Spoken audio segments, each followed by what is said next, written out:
నూతన జీవం, నూతన జీవం, యేసులో నూతన జీవం, నూతన జీవం, నూతన జీవం, యేసులో నూతన జీవం, యేసులో నూతన జీవం, యేసులో నూతన జీవం, యేసులో నూతన జీవం, యేసులో నూతన జీవం,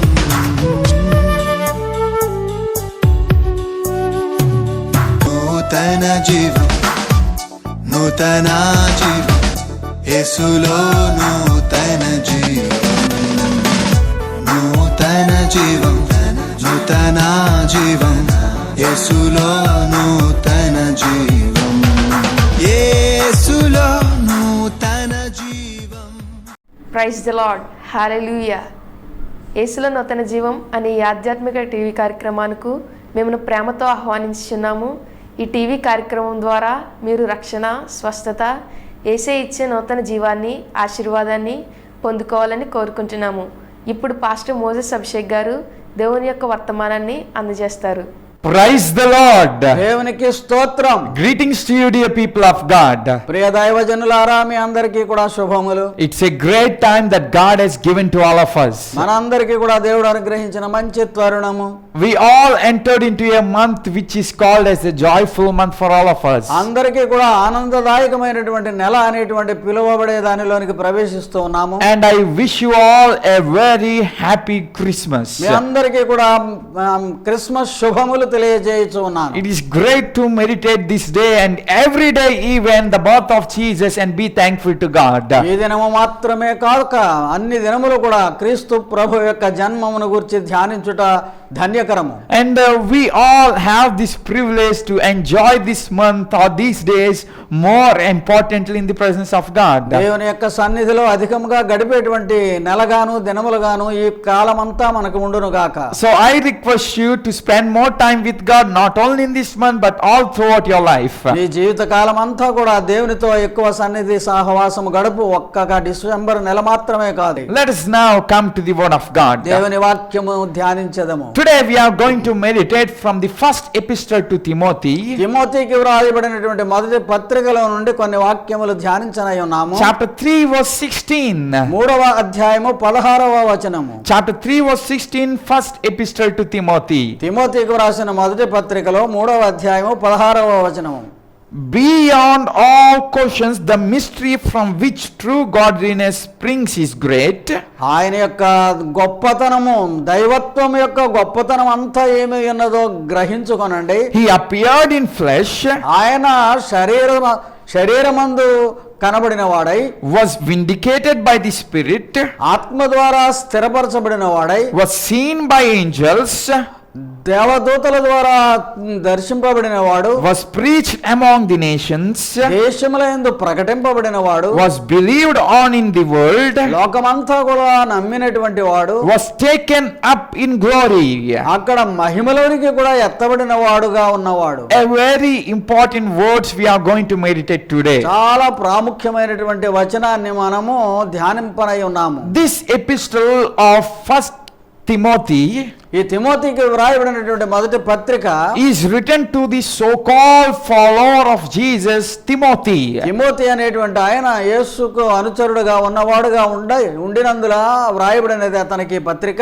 And Timothy is also the wonderful disciple of Apostle Paul. అపోస్తలుడు పౌలు గారికి మంచి శిష్యుడిగా ఉన్నవాడు కూడా. He accompanied Paul in some missionary journeys. He was with Paul getting training under him. సువార్త ప్రచారపు ప్రయాణములలో అనేక సార్లు పౌలు గారితో కలిసి ప్రయాణించినటువంటి వాడు. And Apostle Paul found when he came out of Roman prison that Roma jail నుండి బయటకు వచ్చినప్పుడు పౌలు గారు he found the city or the church of Ephesus is corrupted with the other teachings. పనికిరానటువంటి బోధలతో ఎఫెసు పట్టణం అంతా కూడా నిండి ఉండుట చూచాడు. The leaders of the church of Ephesus were corrupted or diluted the gospel of Jesus. సంఘ నాయకులందరూ కూడా సువార్తను పలచన చేసి తప్పు బోధలు బోధించుచూ ఉన్నారు. And the believers also got corrupted because of hearing and following those teachings. ఆ బోధలు విని అనుసరించుట వలన ప్రజలు కూడా పతన పరిస్థితిలో ఉన్నారు. How far it led those false teachings in the life of believer is, ఎంతగా వారు కలుషితమైపోయారు అంటే false teachers and false followers were not eating meat. ఆ కలుషితమైనటువంటి వారు అందరూ కూడా ఆ బోధలను విని ఆ మాంసాహారం తినకూడదు అంటున్నారు. They were not getting married. వివాహాలు చేసుకోకూడదు అంటున్నారు. They were thinking that only circumcised people are the Christians. సున్నతి చేయబడిన వారు మాత్రమే క్రైస్తవులు అనబడుచు ఉన్నారంటున్నారు. And more importantly, they were making that Jesus Christ is not Messiah and the King. యేసు క్రీస్తును మెస్సయ్యగాను రాజుగాను అంగీకరించుటలేదు వారు. That's why in this first Timothy we see many times Apostle Paul writing Christ Jesus, Messiah Jesus.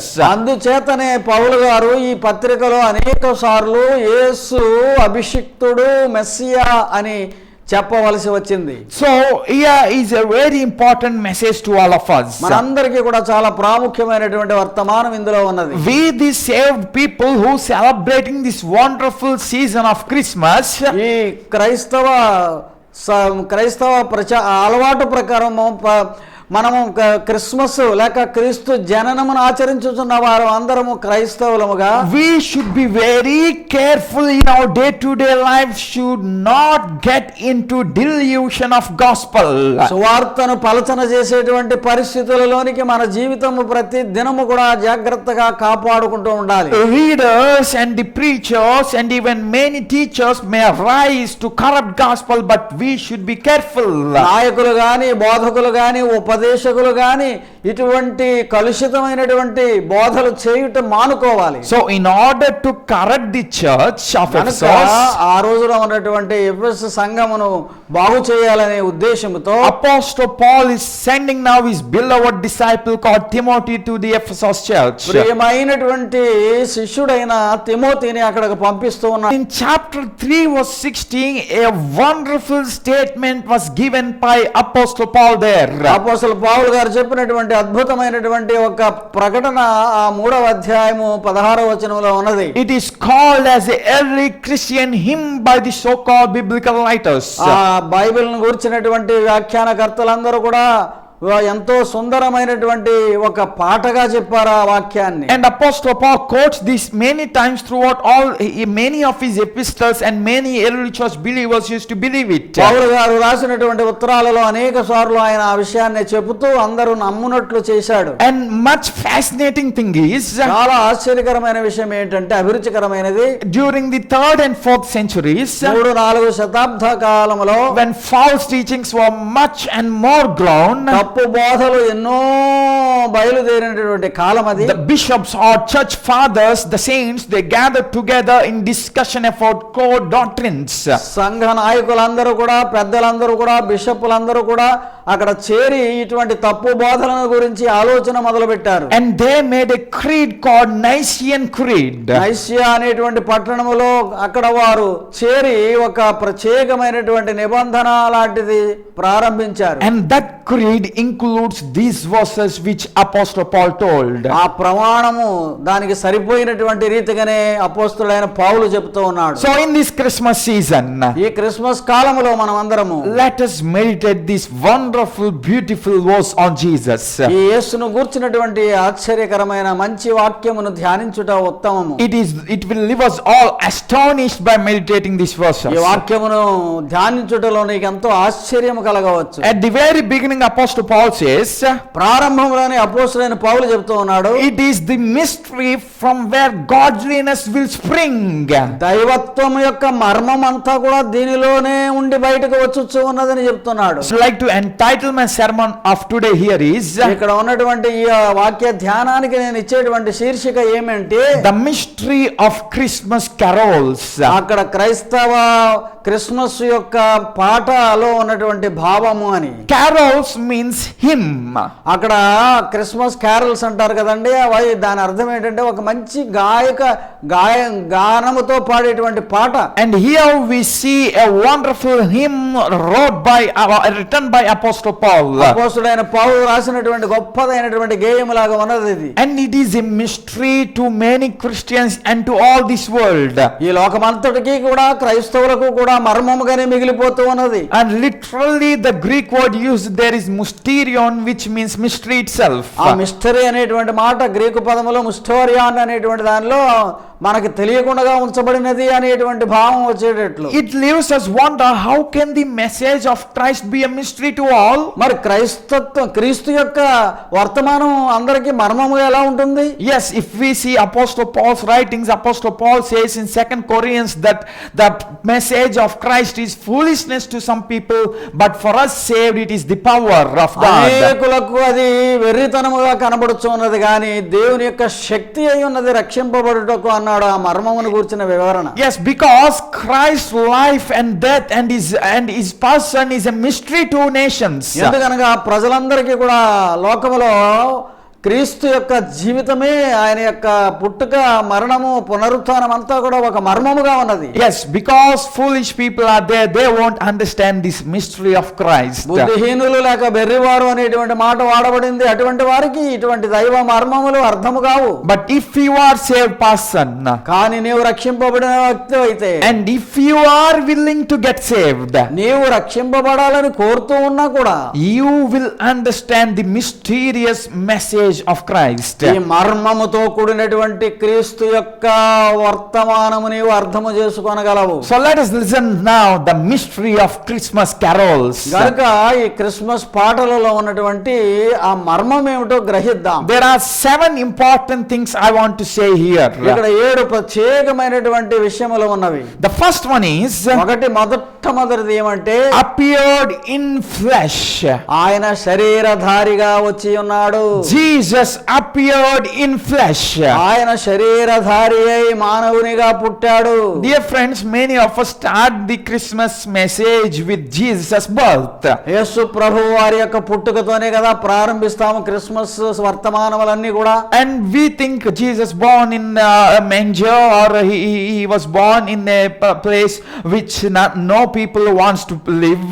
ఎక్కడ ప్రజలు ఉండే స్థలం కాకుండా పశువుల పాకలో ఎక్కడో పుట్టాడు, పశువుల శాలలో పుట్టాడు అంటూ ఉంటాం. But more importantly than all those things, it is important to understand that Jesus took human flesh. వాటన్నిటికంటే కూడా ముఖ్యత్వం దేనిలో ఉన్నది అంటే దైవత్వములో ఉన్నటువంటి యేసు మానవత్వపు శరీరములో వచ్చాడు. Yes, Jesus, who is the eternal God, took human flesh. నిత్యుడైనటువంటి దేవుడు శరీరధారిగా భూలోకములోనికి రావడము అది అద్భుతమైన మర్మము. Jesus, the Son of God, who has the complete divine nature in himself, he also added one more nature to his life, that is flesh, human nature. దైవత్వమైనటువంటి దైవ కుమారుడిగా వచ్చినటువంటి దేవుడే ఆ మానవత్వపు శరీరమును ధరించుట అనేటువంటిది మర్మమై ఉన్నది. Let me also say like this, Jesus, who is the cause and who is the reason for all the creation, he came into this world as a fleshly being. కలిగి ఉన్నదేదియో ఆయన లేకుండా కలగలేదు అనేటువంటి విషయంలో ఉన్న సత్యమును బట్టి ఆయన సర్వ సృష్టికర్త అయ్యుండి కూడా మానవ శరీరమును దాల్చి నరావతారిగా వచ్చాడు. Apostle John says it in a very explicit way in his gospel. అపోస్తుడైన యోహాను చాలా స్పష్టంగా చెప్తున్నాడు ఈ విషయాన్ని. Let us read John chapter 1 verse 1. మొదటి వచనము యోహాను సువార్త మొదటి అధ్యాయములో చదువుదాం. He says there in the beginning was word, ఆదియందు వాక్యం ఉండెను, and the word was with God, ఆ వాక్యము దేవునితో ఉండెను, and the word was God. ఆ వాక్యము దేవుడై ఉండెను. And the following verses he says that word became flesh and dwelt among us. ఆ తర్వాత వచనాలలో చూస్తాము ఆ వాక్యమే శరీరధారి అయి మన మధ్యన నివసించెను అంటాడు. Yes, Jesus, who is the word of God, the eternal eternal word took human form. దేవుని వార్తా వాక్యమైనటువంటి నిత్యత్వములో ఉన్నటువంటి దైవ వాక్యము అనేటువంటి ఆ దైవము మానవత్వములో జన్మించుట మర్మము. In one word we can call it as incarnation. దానినే నరావతారము అన్నారు. Dear people, it is important to understand this core important principle. చాలా జాగ్రత్తగా ఈ ముఖ్యమైనటువంటి అంశాన్ని అర్థం చేసుకోవాలి. Incarnation doesn't mean Jesus denied his divine nature and took all the human nature. నరావతారిగా వచ్చాడు అన్నప్పుడు ఆయన దైవత్వాన్ని ఏమాత్రము కూడా కోల్పోయాడు అనేటువంటి అర్థం లేనే లేదు. దైవ మానవుడుగా వచ్చాడు. He has both divine and human nature in himself. ఆయనలో రెండును కూడా గుప్తమై ఉన్నవి. మానవుడు దైవము, దైవము మానవుడు. And he came as an incarnated son of God to dwell among us. నరావతారి అయినటువంటి దైవ కుమారుడుగా మన మధ్య నివసించుటకు వచ్చి ఉన్నాడు. It is very important for God to send his son into this world in fleshly form to pay ransom for all of us. మనందరి కొరకు విమోచన నిమిత్తమై ఆయనను నరావతారిగా పంపుటకు దైవమునకు ఇష్టమైనటువంటి కార్యం. Yes, God may have that plan. ఆ చిత్తము లేక ఆయన యొక్క ప్రణాళిక అటువంటిది, దైవ ప్రణాళిక. But Jesus obeyed those decisions, humbled himself and came to this world. యేసు వారు ఆయనను తన్ను తాను తగ్గించుకొని ఆయన భూలోకములోనికి నరావతారిగా వచ్చాడు. Imagine you have much wealth than that is more and more than any other person in this world. ఈ లోకములో ఉన్న వారందరికంటే కూడా నీకే ఎక్కువ ధనం ఉంది అని అనుకో ఒక్కసారి. But for one day you have to, or for some period you have to live as a poor person. కానీ ఒక్క రోజు కానీ లేక కొంతకాలం పేదవానిగా బ్రతకడానికి ప్రయత్నించు. Will you accept to live like that? ఆ విధంగా ఉండడానికి నీకు ఏమైనా ఇష్టం ఉంటుందా? We will not give any of time to live in such a way. ఆ రకంగా ఉండడానికి ఏమాత్రం కూడా కొంచెం సమయాన్ని కూడా ఉపయోగించజాలము మనం. But Jesus, who is superior and very greatest God, ఉన్నతుడైనటువంటి దైవమైనటువంటి యేసుక్రీస్తు, he came in human form to this world. ఈ లోకమునకు నరావతారిగా వచ్చి ఉన్నాడు. And that took much pain and much time for him.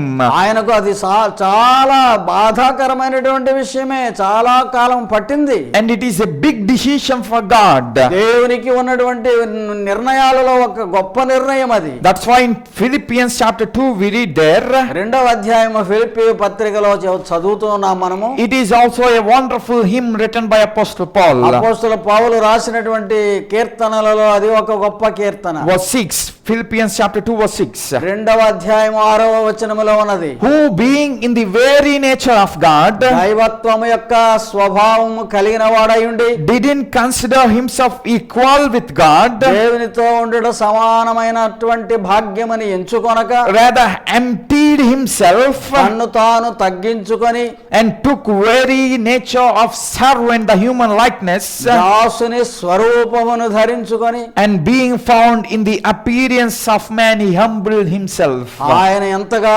తగ్గించుకొని ప్రదర్శన చేశాడు అంటే మానవుడిగా దర్శనమిచ్చాడు. See, this is what the message of Christmas firstly. ఇదే కదా క్రిస్మస్ యొక్క వర్తమానము.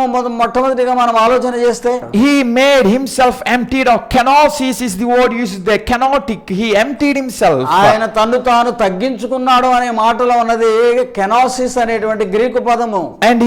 And he forbid that he was not equal with Father. తండ్రితో సమానముగా ఉండుట విడిచిపెట్టకూడని భాగ్యం అనేటువంటి విషయం అక్కడ వ్రాయబడింది. That means he did not broke relationship with God, but he took human form which is not equal with God. దైవత్వపు స్వభావ సంబంధం ఏమాత్రము పోగొట్టుకొనలేదు గాని మానవత్వములోనికి దిగి క్రిందకు వచ్చి ఉన్నాడు. And he humbled himself to dwell among us and to die for all of us. దాసుని స్వరూపములో మన మధ్యకు వచ్చి మన కొరకు చనిపోవడానికి సిద్ధపడ్డాడు. He lived like a human among all of us. మనందరి మధ్యన కూడా ఆయన మానవునిగానే జీవించాడు. He ate, he slept, and he did all things like us us as a humans. భోజనం చేశాడు, నిద్రపోయాడు, ఆకలిగా ఉన్నాడు, అలసిపోయాడు, లేక మానవత్వంలో ఉండేటువంటి లక్షణములన్నీ కూడా కలిగి ఉన్నవాడే. He even undergone every pain like us as humans. మనం అందరం కూడా బాధను అనుభవించే వారముగా కూడా ఆయన బాధను అనుభవించి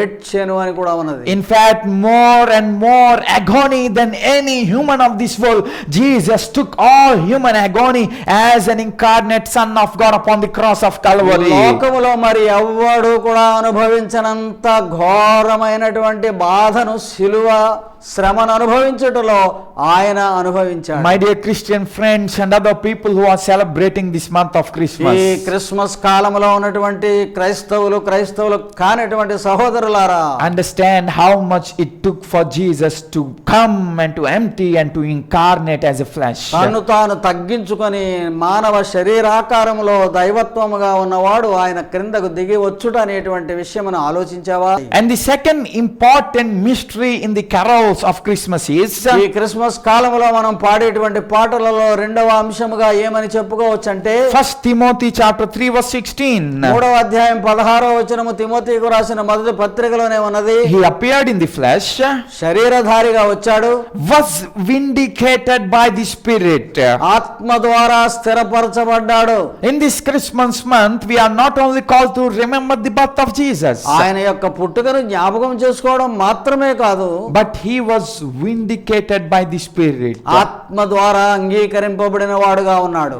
How Jesus was vindicated by the Spirit ఏ రీతిగా ఆత్మ ముద్ర వేసింది అంటే, means Jesus was living in the Spirit in this world, ఈ లోకములో యేసుక్రీస్తు ఆత్మగా జీవించుచు ఉన్నాడు. and by carrying the Spirit of God, Jesus died upon the cross of Calvary. ఆ దైవత్వపు యొక్క ఆత్మతోనే శిలువ మరణాన్ని అనుభవించగలిగాడు. He found favor in eyes of God for fulfilling the will of God. దైవ దృష్టి అందు దేవుని యొక్క చిత్తమును నెరవేర్చుట అనేటువంటి కార్యమును చేశాడు. And then in the epistle of Romans chapter 8 verse 11, Apostle Paul says, 8వ అధ్యాయము 11వ వచనము రోమీయులకు రాసిన పత్రికలో పౌలు గారు చెప్తూ ఉన్నాడు. epistle of Romans chapter 8 verse 11, రోమా 8:11లో చెప్తూ ఉన్నాడు. and if the spirit of him who raised Jesus from the dead, మరణము నుండి మృత్యుంజయుడిగా లేపినటువంటి యేసుక్రీస్తు ప్రభు వారి యొక్క ఆత్మ is living in you, నీలో నివసించి ఉండినట్లయితే you will be also raised in life with mortal bodies. నీవు కూడా అక్షయమైనటువంటి శరీరముతో లేపబడతావు అని చెప్తున్నాడు. Here, dear people of God, ఇక్కడ ఉన్నటువంటి సంగతి ఏమంటే, ప్రియ దేవుని ప్రజలారా, Jesus raised from the dead because of getting vindicated by the Spirit. ఆత్మ ద్వారా లేపబడుట ద్వారానే, ఆ రీతిగా దేవుని ఆత్మ ముద్రించుట ద్వారానే ఆయన మృత్యుంజయుడయ్యాడు. It denotes the resurrection of Jesus. అదే దేవుని క్రీస్తు ప్రభు యొక్క పునరుత్థానం అనబడినది. Jesus overcame the death. Jesus took victory over the death. మరణమును జయించాడు, మరణముపై విజయమును సాధించాడు. Our carols is not only that Jesus came into this world. మన పాటలన్నీ కూడా ఆయన ఈ భూలోకంలో పుట్టాడు అని మాత్రమే కాదు గాని, Our carols is that Jesus died for all of us and he was very favorable in the sight of God, fulfilled the will of God, and he vindicated by the Spirit. మన పాటలన్నింటిలో ఉండవలసిన భావం ఏమంటే, ఆయన తను తాను తగ్గించుకొని మరణం పర్యంతము వెళ్ళి మృత్యుంజయుడై దేవుని చిత్తమునకు అనుగ్రహము పొందినవాడై ఉన్నాడు. And he was very wonderful God, that the Spirit of God was in him so that he was able to overcome the death by himself. మరణమును కూడా జయించగలిగినటువంటి శక్తి కలిగిన వాడుగా దేవుని ఆత్మ ద్వారా అక్కడ ముద్రింపబడిన వాడై ఉన్నాడు. That is the great mystery of this world. లోకానికి ఇదంతా కూడా ఒక మర్మము కాదా మరి? Because people think, how can a dead person rise? ఏ విధంగా లేస్తాడు మరణించినటువంటి వాడు అని లోకులందరూ చెప్తున్నారు కదా. Even if a dead person was raised to life once upon this earth, ఒకవేళ ఎప్పుడైనా ఒకరు గనక ఆ విధంగా లేచి ఉంటే గనక he has to die again. మళ్ళా చావవలసిన పరిస్థితే కదా. At any point of time within 10 or 20 years of lifespan, he has to die again. మరలా తిరిగి మానవ మానవ జీవితం అశాశ్వతము గనుక అది మరణించవలసిన వాడే. Even the Lazarus who came out of the tomb, his own tomb, he died again. ఆ సమాధిలో నుండి బయటకు వచ్చినటువంటి లాజరు కూడా చనిపోయాడు చివరకు. But Jesus was vindicated by spirit. He has no death, but he has eternal life. ఆత్మ ద్వారా అంగీకరింపబడిన వాడైనటువంటి యేసుక్రీస్తు నిత్య జీవములో నిత్యత్వములో బ్రతికేవాడే గాని ఆ పునరుత్థానుడైన క్రీస్తుకు మరణము తిరిగి లేదు. He is the living Son of God who lives forever and ever. సజీవుడైన దేవుని కుమారుడు నిత్యమునకు నిత్యము నిత్యత్వమునకు జీవించువాడు ఆయన. And there is a message for all of us too. ఈ మనందరికీ కూడా ఈ దినములలో ఒక వర్తమానము. If we accept the death of Jesus, birth of Jesus, incarnation of Jesus, resurrection of Jesus, we will be also vindicated by the Spirit of God. క్రీస్తు యొక్క పుట్టుకను ఆయన మరణమును ఆయన పునరుత్థానమును మనం అంగీకరించినట్లయితే ఆత్మ ద్వారా మనమును కూడా ముద్రింపబడి అంగీకరింపబడిన వారముగా ఉంటాం. And the third part in this Christmas carol is, ఈ మూడవ భాగముగా ఏమి చెప్పుకోవచ్చంటే ఈ క్రిస్మస్ కాలపు కీర్తనలలో what's seen by angels. దూతల ద్వారా చూడబడ్డాడు, దూతలకు దర్శనమిచ్చాడు. Dear people of God, Priya దేవుని ప్రజలారా, listen to me very carefully now. జాగ్రత్తగా వినండి. ఇప్పుడు Angels proclaimed the message of Jesus birth to shepherds and to the Mother Mary. గొర్రెలను కాపు కాయుచున్నటువంటి వారితోనూ మేరీ తల్లి అయినటువంటి మేరీ మరి మరియమ్మతోనూ దూతలు చెప్పారు క్రీస్తు ప్రభు యొక్క జననమును గూర్చి. And at the time of Jesus' birth, angels were there. అక్కడ యేసు జన్మమైనప్పుడు ఆయన దూతలందరూ అక్కడ ఉన్నారు. And when Jesus was getting tempted by devil, angels were there. ఆయన శోధింపబడుచు ఉన్నప్పుడు కూడా దైవ దూతలు అక్కడ ఉన్నారు. When Jesus was feeling agony at the garden of Gethsemane, angels were there. Gethsemane తోటలో భారభరితమైనటువంటి పరిస్థితిలో ఉన్నప్పుడు కూడా దేవదూతలు ఉన్నారు ఆయనతో. And when Jesus was dying upon the cross of Calvary, angels were seeing, witnessing the great sacrifice that Jesus is doing. Calvary శిలువలో యేసు మరణించుచు ఉన్నప్పుడు కూడా ఆ గొప్పదైనటువంటి మరణానికి సాక్షులుగా దేవదూతలు ఉన్నారు. And even at the point of Jesus' resurrection, angels was present to see and to witness the great resurrection of అక్కడ Jesus. చూచుటకును ఆయనను గురించి సాక్ష్యం ఇచ్చుటకును కూడా ఆయన పునరుత్థానుడైనప్పుడు ఆయన దూతలు అక్కడ ఉన్నారు. Dear people of God, ప్రియ దేవుని ప్రజలారా, by this what we mean is, ఇదంతా కూడా ఎందుకు చెప్పాము, ఏమిటి దీని అర్థం? angels were looking at Jesus, that Jesus in human form is he going to do that greatest task before him. నరావతారిగా ఉన్నటువంటి యేసు ఈ గొప్ప కార్యములన్నీ కూడా చేయుచున్నాడని దేవదూతలే సాక్ష్యం ఇచ్చుచూ ఉన్నారు. And even that Greek word angelos can also denote to the servants of God or the disciples of Jesus too. దేవునికి సేవకులుగా ఉన్నటువంటి వారు అనేటువంటి అర్థం ఇచ్చేటువంటిది ఆ దూత అనేటువంటి మాట వచ్చేటప్పటికి వార్తాహరులు మాత్రమే కాక పరిచారకులు కూడాను. So all people witness, they have seen the exaltation of Jesus' name. క్రీస్తు ప్రభువు యొక్క పేరు నామము హెచ్చింపబడుటకు సాక్షులుగా ఉన్నారు ఈ దూతలందరూ. Apostle Paul says Philippians chapter 2 like this, his name is exalted above all names upon this earth, and he was given all authority because of his greatest fulfillment of the task he has given. ఫిలిప్పీయులకు రాసిన పత్రిక 2వ అధ్యాయంలో యేసు క్రీస్తుకు ఇవ్వబడినటువంటి పనిని బాధ్యతాయుతముగా నెరవేర్చిన కారణమున అన్ని నామముల కంటే పైనామముగా హెచ్చింపబడి ఉన్నతుడైన వాడయ్యని సాక్ష్యము చెప్తున్నాడు. Dear friends,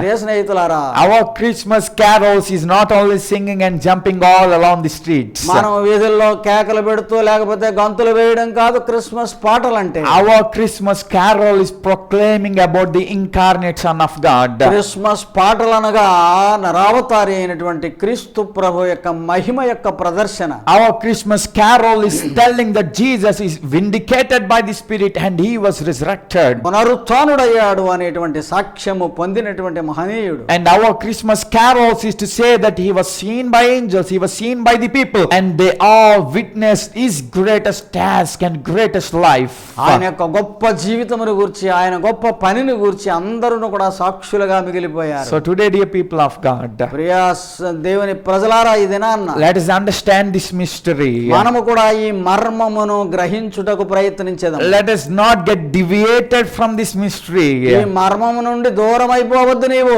And let us stick on to Jesus. యేసును హత్తుకొని ఉండు. Let's pray. ప్రార్థించుకుందాం. Father, we thank you for this word. తండ్రి ఈ వాక్యముకై నీకు వందనాలు. Lord, in this Christmas month, help us all to be thrown into your arms. ఈ Christmas నెలలో మేమందరమును నీ హస్తములలో బంధింపబడినట్లు అనుగ్రహించుము. Lord, help us to cling on to you, not get deviated into other gospels. నిన్ను హత్తుకొనుట తప్ప వేరు సువార్త మరి దేనికి మేము వెళ్ళుటకు మమ్మల్ని అంగీకరించవద్దు ప్రభు. Let our carols, godliness be a mysterious life of Jesus. దైవత్వమును కూర్చున్నటువంటి మా పాటలన్నీ కూడా మర్మముగా ఉన్నటువంటి ఆ మహనీయుని యొక్క మర్మము గ్రహించున్నట్లు అనుగ్రహించుము. Thank you, God. దేవానికి వందనము. Protect all your children. నీ ప్రజలందరినీ కాపాడుము. Bless them. అందరినీ ఆశీర్వదించు. And we ask this prayer in Jesus' ఈ name. ప్రార్థన యేసు నామములోనే అడుగుచు ఉన్నాము తండ్రి. Amen.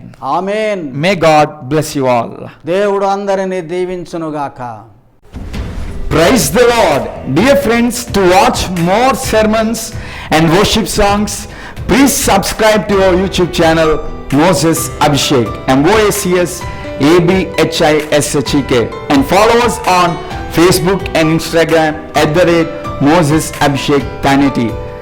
ప్రియులారా, మరిన్ని సందేశములు మీరు ఆలకించడానికి, మరిన్ని దేవుని యొక్క పాటలు వినడానికి మోసెస్ అభిషేక్ అనే యూట్యూబ్ ఛానల్ని సబ్స్క్రైబ్ చేసుకునండి. అలాగే ఫేస్బుక్లోను ఇన్స్టాగ్రామ్లోను మోసెస్ అభిషేక్ తానేటి అనే మన యొక్క ఛానల్ని ఫాలో అవ్వండి. దేవుడు మిమ్మల్ని దీవించునుగాక. For your prayers and support, our address Pastor T. Moses Abhishek, son of Reverend T. Blessing, Emmanuel Church, Bhaskar Nagar, Samalkot, Andhra Pradesh, India 533440. Our phone numbers 8883 29940. May God bless you all.